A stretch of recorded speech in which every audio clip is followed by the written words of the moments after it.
When we last spoke to WesternZagros Chief Executive Simon Hatfield, he was talking then about a severe undervaluation. That was the summer of last year. Shares then were 67 cents each. Shares are still 67 or round about that sort of figure at the moment. Of course, the market around it has dropped. Let's get an update now of where we are. Simon, welcome. I spoke about the progress WesternZagros has made since last summer. And I mean, you've now changed to oil producer, which of course is one of the biggest significant changes. Mm-hmm. Yes, we're producing right now at over 5,000 barrels a day. We averaged 4,000 barrels a day from our Sarkala well in December. We've upped the tank capacity at the site. We'll be looking to average 5,000 barrels a day for the next 6 months, and then hopefully upping the production when we put some permanent facilities in beyond that. How about the active wells you've got at the moment? You've got 3 active wells, haven't you?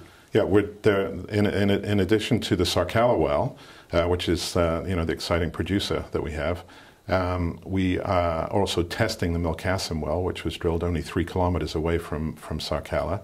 There are a number of reservoirs in that we're progressively testing. We've already flowed oil to surface, and probably have results out from those tests in the next couple of months. It's quite a complicated process, isn't it, this testing? Yeah, there in the Milkassim well, there are instead of one big reservoir, there are a number of individual reservoirs. So it takes us a while to test them one at a time. And that's the process we're in. The third well, of course, has the biggest potential for us, is the Kurdistan well. Mm-hmm. That's being drilled 2 kilometers away from our Kurdistan-1 discovery. Just down on the flank of the structure where the oil leg is potentially the thickest.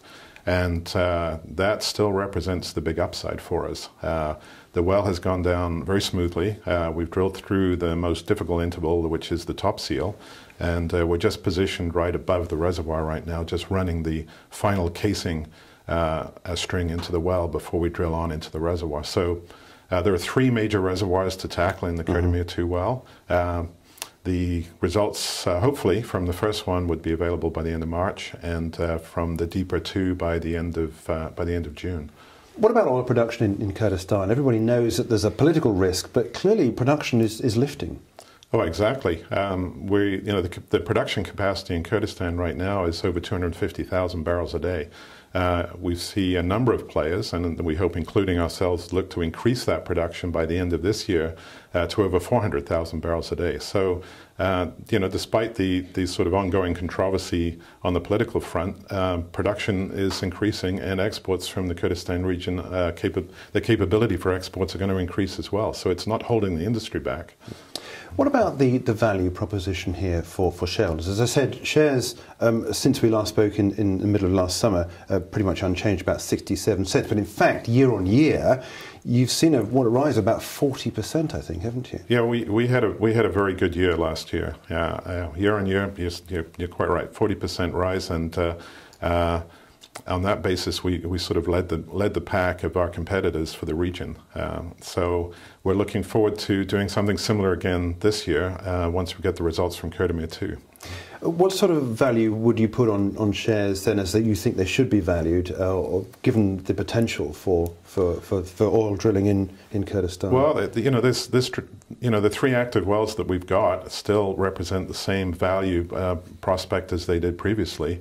We're targeting 800 million barrels gross, 800 million barrels gross at $2 net present value to WesternZagros per gross recoverable barrel, still divided by the number of shares we've got outstanding, still puts us over $4 a share in a perfect world. So right now we still represent over a 6-bagger potential.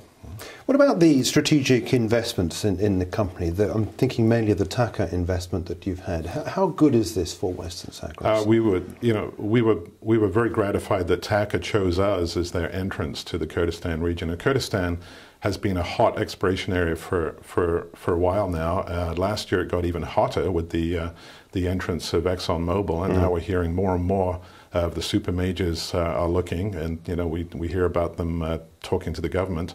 TAQA had a number of ways they could have come in, and we're very pleased that they chose to take a strategic investment of just under 20% in us to do that.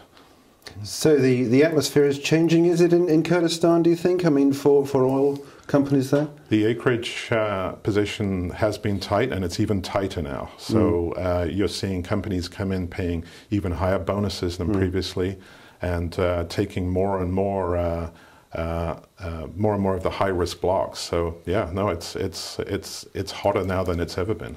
What about potential takeovers? Do you always have to have one eye over your shoulder just to see who's coming up behind you? I think we're aware that we're on a number of people's radars. We have people calling us, but our principal focus is getting on with our operations, getting on with our business, and creating value for the shareholders through the drill bit. Simon, it's been a pleasure to talk to you again. Thanks indeed for joining us. Simon Hatfield there, the Chief Executive Officer of WesternZagros.